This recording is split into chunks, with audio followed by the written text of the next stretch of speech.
부자의 습관과 가난한 자의 습관은 톰 콜리, 마이클 야드니 지음, 최은하 옮김. 톰 콜리는 현재 미국 뉴저지의 회계법인 세피 대표직 강연가. 습관이 답이다. 동기부여. 2004년부터 부유한 사람과 가난한 사람의 습관을 비교해 연구를 해왔다. 마이클 야드니는 오스트레일리아 투자 자산 컨설팅 업체 창업자 대표. 오랜 시간 2,000명이 넘는 기업가와 투자자에게 멘토링을 제공해 왔다. 야후 파이낸스 등등 최근은 상명대 경제학과 교육, 인사관리. 생각이 바뀌는 순간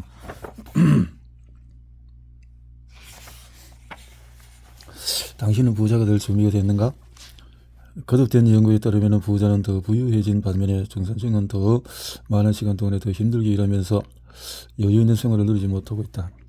가난한 사람의 수는 점점 늘어나고 있고, 예전에 광부는 탄광의 유해가스를 감시하기 위해 카나리아를 넣은 세 장을 들고 탄광에 내려갔다. 카나리아가 이상 행동을 하며 쓰러지면 광부는 탄광 내 공기가 생명을 위협하는 소진이 되었다는 것을 알아차리고 대피했다. 오늘날 가난한 사람은 우리 사회의 카나리아다.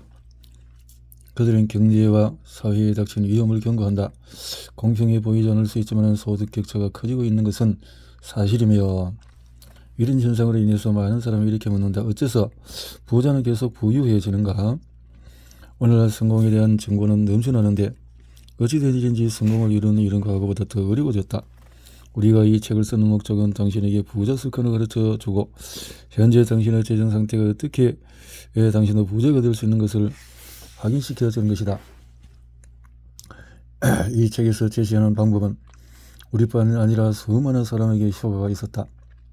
이 책은 부자가 되고 생각하고 행동하고 처신하는 방법을 어떻게 할 수 있는가를 대해서 말한다. 오해하지 마시라. 부가 최고 가치라고 주장하는 것은 아니다. 우리는 성취감을 느끼는 삶을 달성하기 위해 중요한 요소를 부자가 되는 방법을 통해 배울 수 있다고 믿는다. 성취감을 주는 중요한 요소는 독자마다 다를 것이다. 하지만 솔직히 말해서 요즘 세상에 돈은 성공 속도로 삼는 첫 번째 요소다. 사람들은 남에게 뒤지지 않으려 애쓸 뿐 아니라 현재 가지고 있는 것보다 더 크고 좋은 집과 차를 가지고 싶어 한다. 이 책이 정말로 당신을 부자로 만들어줄 수 있을까? 장담하건대 당신은 이 책을 집으면서 이 책이 정말로 나를 부자로 만들어줄까 하는 생각, 솔직한 대답은 그럴 가능성이 있다. 부자가 되는 법을 배우는 두 가지 방법이 있다. 한 가지는 자신의 실수와 경험을 통해 배우는 것이고, 또 한 가지는 다른 사람의 실수와 경험을 통해서 배우는 것이다. 이런 새로운 점이 성공한 사람이 어떻게 투자하는지 정신으로 들어가서 어떻게 느끼고 습관, 결국 결과를 만들어내는데 이런 방법에 새로운 점이 없다는 사실은 인정한다. 성공한 사람을 롤모델로 삼는 것은 예술과 스포츠, 경영 등 모든 분야에서 최고 성과를 내는 사람들이 이미 사용하고 있다. 오늘날 자신의 분야에서 정상에 있는 사람은 모두 그 분야의 최정상에 있는 사람을 본받는 것으로 시작했다. 당신이 성공한 사람처럼 일한다면, 그들처럼 생각하고 행동한다면, 부자 습관을 기른다면 당신은 그들처럼 느끼게 된다. 당신이 이미 부자가 된 것처럼 느끼게 될 것이며 그들과 똑같은 결과를 얻기 시작할 것이다. 그리고 곧 부자가 될 것이다. 이 책은 철학책이 아니다. 이 책은 과학적인 증거, 특히 부자와 가난한 자에 대한 콜리의 5년간의 연구 결과를 토대로 한다. 경제적 성공은 운의 문제가 아니다. 그것은 단순히 인과법칙의 결과이다. 공인회계사인 콜리는 자신의 의뢰인 중에서 일부인 다른 사람에 비해서 탁월한 성공을 거둔 것으로 관찰되었다. 이렇게 연구. 자, 놀랄 것도 없이 우리는 비슷한 결론에 도달했다. 부자가 되고 성공하는 것이 교육, 인종, 배경, 나이와 거의 관련이 없다는 사실을 깨달았다. 그것은 사고방식과 행동방식, 습관과 많이 관련되어 있다. 우리의 외부 세계는 내부 세계, 생각, 감정, 행동, 습관을 반영한다. 따라서 이 책은 부자가 되는 방법을 다루지만 주식 및 부동산 투자 전략을 설명하지는 않는다. 부자처럼 생각하는 것이 중요하다. 이 책에서 말하는 원칙은 간단하다. 물론 당장은 쉽지 않을 수 있다. 하지만 부와 성공으로 가는 길을 친절하고 쉽게 설명할 테니 걱정할 필요는 없다. 낡은 사고방식으로는 상황을 바꿀 수가 없다. 물고기 한 마리를 주면 그가 하루를 먹고 산다. 물고기를 낚는 방법을 가르치면 평생을 먹고 산다. 바로 이런 의도로 우리는 이 책을 쓰게 되었다. 부자가 되는데 얼마나 걸릴까?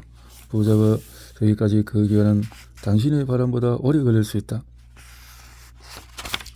여러가지 오히려 어떤 방식으로 생각하느냐가 매우 중요했다. 실제로 성공한 이유에 80%는 사고방식과 관련이 있었다. 이런 사실은 당신이 애초에 듣고 싶었던 내용이 아닐 수 있다. 어쩌면 당신은 이 책을 통해 주식시장에서 한 미천 잡는 방법이나 그것을 알고 싶었을지 모른다. 100만 달러를 현금으로 받는 일과 100만 장자의 사고방식을 기르는 방법을 배우는 일 중에 하나를 선택해야 한다고 생각해보자. 당신은 어느 쪽을 선택하겠는가? 스스로 물어보라. 어느 쪽을 택하겠나? 진정한 부에 대하여 이 책에서 돈이 많은, 부유한, 가난한, 평범한 등의 용어를 사용하는데 단지 경제적인 자유를 얻은 사람과 그렇지 못한 대다수의 사람을 구별하기 위한 것이다. 이 책에서 사회적인 분석이나 논평을 하지 않는다. 우리는 대부분의 사람이 부자가 되기를 원하거나 적어도 경제적인 형편이 더 나아지기를 원한다는 점을 전제로 전개할 뿐이다. 부자나 가난한 자, 부나 고된 노동에 대해서 말할 때 사람에 대한 가치를 매기는 것이 아님을 명확히 밝히고 싶다. 모두 귀중한 존재라. 부와 부자, 성공 등의 용어를 편의상 맥락에 맞게 바꿔가면서 사용할 것이다. 진정한 부유 해결하면 돈만 있어서는 안 된다. 시간, 가족, 또 불릴 능력, 마음가짐, 또 돈을 기부하는 자세 필요한 것이다. 점점 부유해지는 이유는 돈을 번다는 말에는 노력이나 근면 노동을 통해서 그에 비례해 부를 얻는다는 의미가 있다. 첫째, 부를 끌어당기는 게는 사고방식을 가지고 있다. 따라서 부에 대한 그들의 생각과 자세, 믿음을 이야기할 것이다. 둘째, 부자는 특정한 방식으로 특정한 일을 함으로써 돈을 끌어모은다. 그들은 부자 습관을 가지고 있다. 직장에 다니거나 자영업을 하기도 한다. 사업을 하는 사람도 있다. 부자들 역시 다른 많은 사람들처럼 주식이나 부동산에 투자를 하지만 우리가 지적하려는 핵심은 그들이 특정한 일을 하는 것은 물론 특정한 방식, 즉 대다수의 사람과 다른 방식으로 일을 한다는 것이다. 그리고 당연히 평범한 사람이 지지 못한 특정한 습관을 가지고 있다. 셋째, 부자는 금융 지식이 풍부하다. 그러한 지식을 통해서 그들은 유리한 지위를 얻어 부를 끌어모은다. 다소 긴 서문이 우리가 함께할 예정의 흥미로운 서막을 열어주었기를 바란다. 톰 홀리, 마이클 야드니.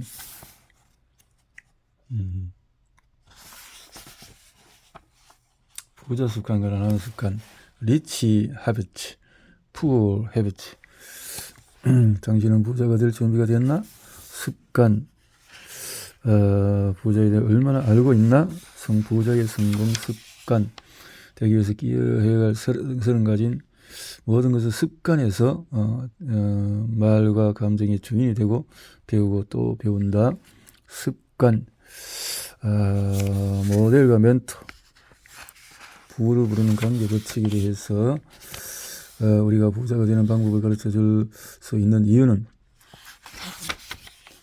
습관이 내 재정 상태를 결정한다. 인생에서 성공한 사람이 적은 이유는 뭘까? 살아가면서 이런 질문에 답을 찾는 사람은 거의 없다. 불행히도 인생에서 성공하는 방법은 학교에서 가르치는 과목이 아니다. 우리는 모두 배에 탄 채 다양한 시도와 실패를 통해 그 방법을 스스로 알아내려고 노력한다.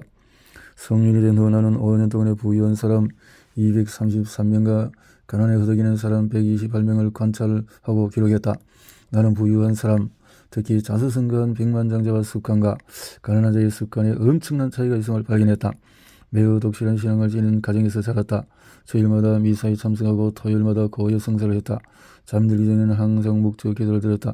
아주 어렸을 때는 내 삶의 사명이 사제가 되는 것이라고 진심으로 믿었다. 하지만 상황은 바뀌었고 나는 공인회계사가 되었다. 내가 알고 있는 대부분의 공인회계사는 매우 도덕적이고 정직하다. 부의 촉으로 죄로 여기는 잘못된 믿음은 어머니가 자주 읽어주던 성경 구절 중 하나는 마태복음 19장 24절이다. 낙타가 바늘 귀로 들어가는 것이 부자가 하나님의 나라에 들어가는 것보다 쉬우니라. 그래서 나는 부를 추구하며 얻는 것이 천국에 들어가지 못하는 죄악이라고 믿고 성장했고 부유한 사람을 모두 죄인으로 취급했다. 하지만 2009년 부자와 가난한 자의 습관에 대한 5년간의 연구를 마치면서 이 모든 생각이 달라졌다. 그 연구가 나의 눈을 열어줬다. 부자가 나쁜 것이 아니라는 것을 알게 된 것이다. 그들 중에 많은 사람이 자선단체를 운영하거나 그런 단체에 기금을 냈다. 빈곤층, 장애인, 노숙자, 사회가 외면한 사람들을 돕는데 자신의 시간과 돈을 쓰고 있었다. 나는 연구를 통해 부자가 지구에서 살아가는 가장 훌륭한 인간 가운데 포함된다는 것을 알게 되었다. 그렇다. 부를 추구하고 얻는 것은 죄가 아니었다. 솔직히 이제 나는 자신의 꿈을 깨닫고 그것을 추구하면서 부유해진 사람이 가만히 앉아서 그들을 비난하는 사람들보다 신과 더 가까이 있다고 믿게 되었다. 그러니 무지한 이데올로기 때문에 성공을 추구하는 일을 멀리하지 마라. 그러한 속박에서 벗어나라. 부의 추구와 획득이 잘못되었다고 생각하는 사람이야말로 진짜 죄인이 아닐까? 2004년부터 2009년까지 5년 동안 나는 부자와 가난한 자가 아침에 일어나는 순간부터 밤에 베개에 머리를 대는 순간까지 무엇을 하는지 알아내기 위해서 350명 이상의 부자와 가난한 자의 습관을 연구하는 데 몰두했다. 그러한 연구 덕분에 부자의 올바른 행동과 가난한 자의 잘못된 행동을 정확하게 찾아낼 수 있었다. 그렇게 알아낸 내용을 부자 습관 프로그램에 통합시켰다. 부는 행운의 부산물이 아니다. 수준 높은 정식 교육이나 우수한 근면성, 유선의 부산물 역시 아니다. 성공은 누구라도 쉽게 따라갈 수 있는 과정이다. 내 연구는 경제적인 어려움에 힘겨워하는 한 의뢰인이 내 사무실을 찾아왔을 때 그와 상담을 하면서 시작이 되었다. 몇 개월 동안에 나는 그의 경영 상황, 종업원 비율, 업계 비교 자료 등을 분석했다. 심지어 동종업계에서 재정 수준과 직원 규모가 비슷한 부유한 의뢰인에게 조언을 구하기까지 했다. 그러한 조사를 모두 마친 후에 노력한 대가로 찾아낸 것은 단 하나였다.